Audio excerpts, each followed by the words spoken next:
What's up, everybody? Welcome back to Portraits Twisted Life and TV. I am Portrait. You are here for another recap and review of the TV show, The Equalizer. This is season 1, episode 3, Judgment Day. If you're not already subscribed to this channel, please hit the subscribe button and make sure you turn on the notification bell so that way you can be notified each and every time a video comes out on this channel. Y'all forgive me for my hair. I'm in the middle of wash day, so I'm in the dry stage right now, so I got the fluffization going on, but I need to put some on my lips. And I'm out of breath. I just ran upstairs. I'm trying to get this review done, a recap done, within the next 30 minutes so I can get downstairs and watch Black Lightning. I'm just saying. Alright, y'all, so this particular episode, I think Queen Latifah is feeling herself. Queen Latifah is finally settling into this role. I don't know if it was the introduction of the Humpty dance at the beginning of the episode that got her feeling a little bit looser, but she has settled into this role a lot better this week. In addition to Doran Provost, he hasn't been on YouTube in a minute, but he's back, and I think he's reviewing this show as well, or at least made a comment on one of my videos that says that he believes that Agent Donte and Robyn are going to become a couple. And at first I was like, where the hell he see that at? I was not feeling that, understanding that, getting that at all until this episode. She seems to have an attraction to the fact that he is chasing her down. And then at the very end of the episode, there seemed to be some slight flirtation going on between them. So Doran, you may be accurate. They may hook up. I didn't see it at first. But now with this episode, I was like, maybe. Interesting. However, let's start off with one of my pet peeves. Her daughter, Delilah. I told y'all last week I got an understanding why Delilah was the way she was. However, I still don't get her instant snap attitude that she keep giving that Queen or Robyn keep not checking. And I'm one thing that I'm also tired of already, and we only in episode 3, that every freaking episode has to do with some type of drama with her daughter. Every episode. The first episode, I think she was just had an attitude. She was stealing and all that stuff. Last episode, she was mad at her mama for not being there, so she didn't want her to come up to her singing situation. This episode, she got a whole attitude with her mama because her mama worried about why she ain't friend with her friend no more. She keeps snapping off, and we keep getting some little emotional drama with this little kid that I'm not here for. One of the things that I said I wanted to see more of is Lorraine Toussaint, the one who was playing her aunt. I wanted to see more of her in an interactive role. So far, that's all we've seen of Lorraine Toussaint, her walking back and forth through the kitchen, giving both of them advice of some sort, or at least just being an ear. As an actress, this role is minimizing her abilities. Lorraine Toussaint is a fabulous fucking actress, and she's not for me not shining in this role. Is Aunt May or whatever the freak her name is. I can't even remember her name now because I'm so frustrated that that's all she's doing is walking through the kitchen sipping tea every time we see her on screen. Chris North was not in this episode, which actually I wasn't too upset about that. Like, he ain't got to be involved in every damn thing. But this particular episode, we started off with a guy escaping from jail, running through the woods, dipping and diving, dipping and diving through the woods. Somehow he's able to thwart off all the helicopter and flashlights, and I thought it was dogs barking too. I thought I heard dogs barking too. But he's able to dip through the woods and get away from everything. And he running through the woods, it seems like, aimlessly without a clear mind of where he going, but evidently he knew exactly where to go. He hid behind this tree, the light passed, and he looked down, and there on the ground was a note for him. It was a wad of money, and the note said to see you soon. So somebody had stashed it there, they knew he was about to break out, how he conveyed this information, and what he did to get out, we don't know, but he escaped jail. Okay, the next thing we see is his lawyer. Oh, is it his lawyer? No, we next thing see him going to an apartment to go track down his friend named Tommy. Well, Tommy's apartment has been ransacked and broken into, and we go inside the apartment and we see that Tommy's face is blown off. Somebody done took him the heck out, y'all. He's like, oh my God, Tommy, what's going on? Oh, Tommy. He's like, and I'm thinking, run, fool, you a fugitive. You ain't got time to be sitting there consoling Tommy's body. If anything, they gonna put his death on you. That's my first thought. But then at the same time, with his reaction, it made me think, he ain't no killer. What he do that he needed to escape jail from? What is this man's story, right? Okay, so then we get his story because we go over to Queen and Robyn. She's sitting there with his lawyer, and the Queen is like, I don't help criminals, dog, so I'm finna be up out of here. But the thing is, the lawyer saying this man is innocent. He's always believed he's innocent, and we need to know why he went to jail. There was evidence that was presented that was like buried. Why they buried innocent, and why were they trying to pinpoint it on him? Okay, so Queen said, well, I need to talk to him face to face. Well, of course, the lawyer, like, I don't know where he called me from a burner phone. She's like, don't worry about that. I'll find him. So, of course, she knows she had Harry track him down. Harry tracked him down. He walking down the street, and she just snatched him up. He had saw some police coming, and she snatched him up, told him, look here. Dude, you out here in the open. They trying to get you. Your lawyer say you innocent. I'm here to help. The lawyer had told her to look at his case. If she didn't believe that he was innocent too, then leave it alone. So she must have felt the man was innocent as well.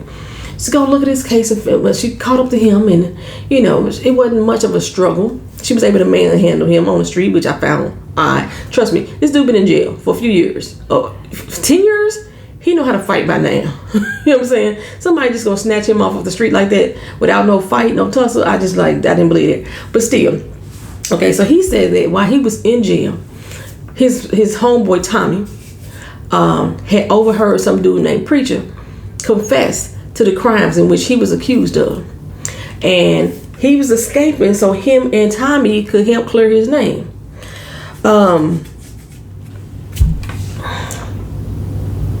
I don't know what they was gonna do. They had planned on running up on the Preacher man and whatever. But Robyn was like, you know what? I'm gonna find Preacher, find out who he is, So she had Harry, hunt him down, and she was able to go creep up in old boy's house. She snuck in. For some reason, it looked like the same apartment that Tommy had. But she snuck on in the apartment. He came out with a doggone Louisville Slugger on her. Was that a Louisville Slugger, the metal ones? Yeah, really wailing at her. But she saw his shadow in the TV set. She knew he was behind her. She was able to duck, and they had a nice little battle. Somebody had mentioned that they didn't believe. I think it was Dora too. Said he didn't believe the fight scenes. I love the fight scenes. I love the way that they're choreographed. It doesn't seem too far fetched to me, with the exception of her roughing old boy up in the alley and him not fighting back. That was the only thing that got me. But she's a CIA agent. She's supposed to be able to be witty and quick, on her feet, and strong and tough and all that stuff. So her fight scenes are good for me. So she, got old boy down on the ground, and he done turned himself over to the Lord, and he tell her, look here, I did the burglaries, but I didn't kill nobody. That wasn't me. Okay, so the next thing she got to do is find out why the lady was killed in the first place, because it's a dead end on Preacher man. She believed Preacher man. She checked all his alibis. He ain't killed nobody. He probably did the crimes of breaking and entry, but somebody used his crimes to help cover up their murders. Okay, so the next thing is to go hunt down the person who found the lady. So the guy who was the escaped criminal, I don't even know his damn name. The escaped criminal was accused of murder. The person that found the body, she went to go talk to her. This girl looking on like older than 20 anything, but it's a 10-year-old case. My lip, I bit my lip, y'all. And it's like, maybe if I get some lip gloss coverage, you won't feel weird. Whatever, I bit my lip earlier. Okay, so is my skin hanging? It ain't. But that's what it feel like. It feel like my skin is hanging. So she go hunts this girl down at her job. She walks past this asshole doctor who's on the phone, loud talking. It's a family over there grieving, and she like, "Hey, can you use your inside voice? It's a whole family over there grieving." He like, "The fuck, who the hell are you?" She said, basically, I'm the one that's putting your ass in check. My words, not hers. And if you don't lower your voice, the job you saying that you do, this ER surgeon, you ain't gonna have no hands to do it with. I'm tell you that right now. So, he was like, what the fuck is that about? He left up out of there. She goes to meet the nurse. I found out that the nurse came. I've never known anybody to walk up into a hospital facility and ask for an employee, and they get that employee to come down there without nobody knowing who they are. But she came on down and she talked to her, and she was telling her about the fact that her friend was an activist, so to speak. She had stumbled across some stuff that she was going to expose, something that had to do with cocaine and things of that nature. So she had stumbled over that. And so Queen is trying to put two and two together, like, okay, who has the benefit from her having this information? It's definitely a cover-up, right?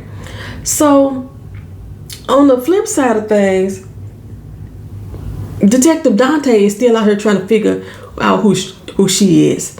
Okay, so but he's down at the courthouse meeting with the ADA, and there was a judge there that he was questioning her about what she knew about the case, because he's been put onto the escapee's case.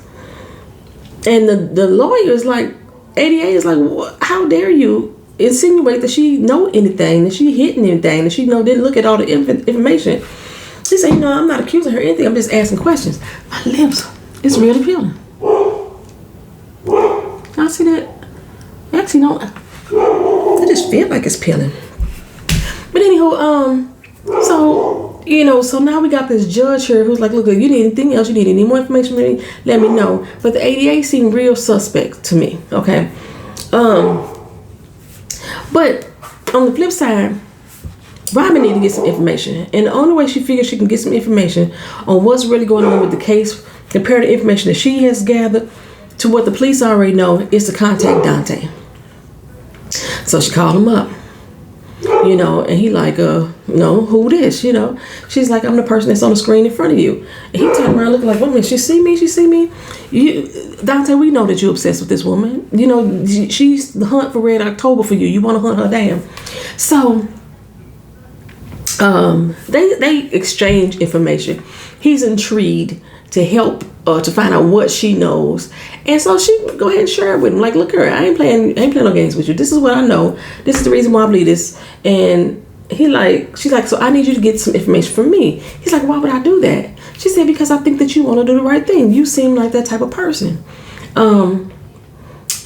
So the whole meantime, oh boy, the escapee, he don't want Robyn's help.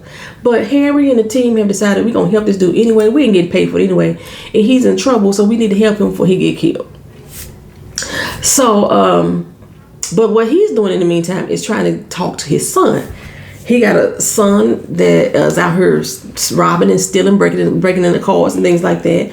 Because I don't even know what's the best way for it. His daddy went to jail for murder. So the way he explained it later on in the episode, because of that, he was harassed and bullied. So he has to prove his toughness, or have to get, people behind him, because street gangs be having, they consider themselves family, they're gonna back each other up.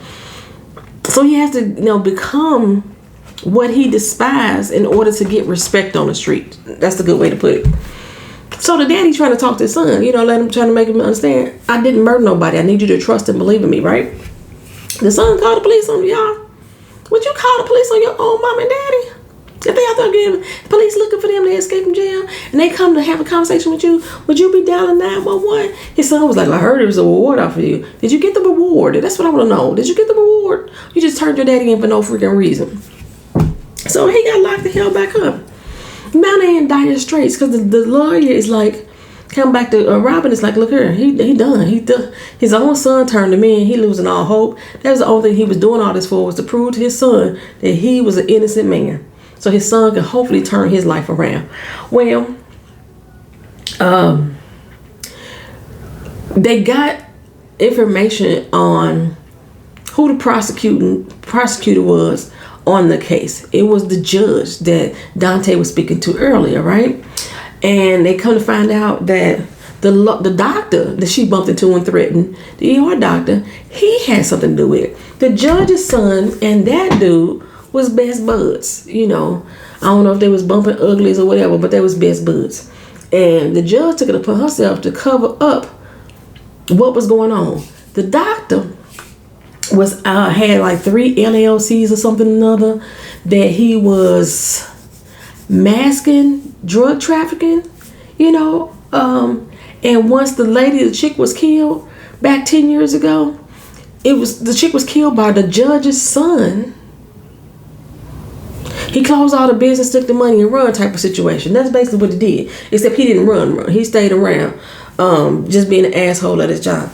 My hair almost dry. It's almost dry. I gotta go to work tomorrow, y'all. First time in 2 months. My hair is almost dry. I think I'm a flat ironer. I don't know. Maybe I'll 2-strand it tonight. Let's see. I don't know. Anywho, so Queen broke into his office, started snooping around, and she saw a picture of the doctor and the judge all together. They was all kumbaya together. She put 2 and 2 together. She called Donte back up, like, I need your help again. She wanted him to go accuse the judge, you know. Dante's like, I can't do that. But he went and talked to the day on 88, and the 88 is, you don't lost your doggone mind. You want me to accuse a sitting judge of being involved in a crime when you ain't got no evidence. And he like, I need you, you know, to gather the evidence. Well, apparently, the person who killed Tommy was somebody that the judge had just acquitted. And that she sent him over there to have a talk with him, and he ended up killing Tommy. That's what her mouth said. Now, this is my thing. The dude escaped from prison late at night, you know what I'm saying, on the freaking run. He seemed to have went to Tommy's house the very next morning, you know, and somehow, between the time that he escaped, the judge done acquitted this dude, called him up on the phone, and told him to go over there and, you know, do some murdering and kill him for me. That timeline didn't add up. That timeline didn't add up at all. But that's okay. We're going to keep it moving because I still like the show. So, they get to court. And he's about to be arraigned, if I'm not mistaken. The escapee, I don't know what the escapee's name, y'all. That's a damn shame. Y'all tell me what his name in the comment section. The lawyer, you know, he basically asked the judge, you need to recuse yourself because you two involved, you two biased on the case. Why she need to recuse herself? She need to be fucking arrested. That's what she need to be.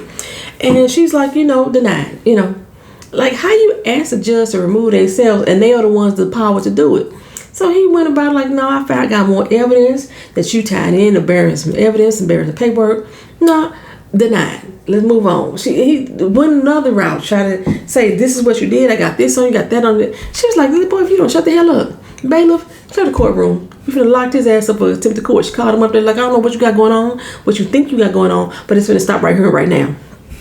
Right when she's finna turn him a new butthole, here come 88 lady.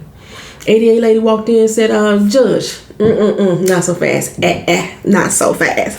Yeah, we know you in on this. We know you did this, that, and the third. You was the one being crooked. You got this man killed. She was like, okay. I didn't know that he was involved, the doctor, and I didn't know he was involved at all, you know what I'm saying?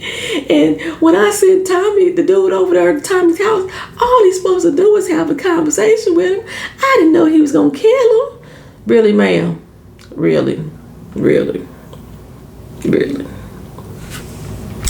So, in the end, the judge got locked the hell up, you know, for conspiracy to murder, and then they went and got good ER surgeon doctor, locked his ass up for Tommy's murder and for the murder back 10 years ago. I guess he would be conspiring against. I guess so. So the judge and the doctor got locked up for Tommy's murder. I guess so. In cahoots with one another, right? So After it was all said and done, Robyn, you know, she rolled up on Detective Donte, Lord Jesus, and she basically told me, like, you a good man, you know what I'm saying? Now that we working together, you know what I'm saying, we keep this little rapport up. I got you, you got me, we good. He's like, what makes you think we working together? She's like, it's better than working against each other. I'm like, for real, tell me what's more fun, us working together or you chasing me? He's like, look here, girl, you cute and all that. He didn't say these words, it's mine. He's like, you cute and all that, and thick of the thighs and all that stuff like that, but you a vigilante, ma. You a vigilante. Like, and if you keep trying to do your equalizer type of job, I'm gonna have to come after you. I'm just letting you know. She looked at him and was like,